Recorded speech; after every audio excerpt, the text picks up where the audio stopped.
ISLൽ നാളെ ഈ വർഷത്തെ അവസാന പോരാട്ടത്തിന് മോഹൻ ബഗാനെതിരെ അവരുടെ ഗ്രൗണ്ടിൽ ബ്ലാസ്റ്റേഴ്സ് ഇറങ്ങുമ്പോൾ കഴിഞ്ഞ മത്സരത്തിൽ മുംബൈ സിറ്റി FCയെ തറപറ്റിച്ച പോരാട്ട വീര്യം തന്നെയാണ് ആരാധകർ പ്രതീക്ഷിക്കുന്നത്.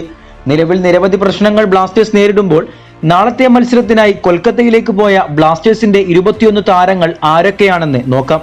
ലഭിക്കുന്ന റിപ്പോർട്ടുകൾ പ്രകാരം ഗോൾ കീപ്പേഴ്സായ സച്ചിൻ, കരഞ്ജിത്ത്, ലാറ ശർമ്മ, ഡിഫൻഡേഴ്സായ ലസ്കോവിച്ച്, മിലോസ്, പ്രീതം, നവോച്ച, സന്ദീപ്, പ്രബീർ, ഹോർമിപ്പാം, മിഡ്ഫീൽഡേഴ്സായ യൊഹെംബ, അസ്ഹർ, ദാനിഷ്, വിങ്ങേഴ്സായ ബ്രൈസ്, സൗരവ്, രാഹുൽ, ഐമൻ, സക്കായി, സ്ട്രൈക്കർമാരായ ദിമിത്രിയോസ്, ഇഷാൻ പണ്ഡിത, പെപ്ര എന്നീ 21 താരങ്ങളാണ് കൊൽക്കത്തയിലേക്ക് പോയത്.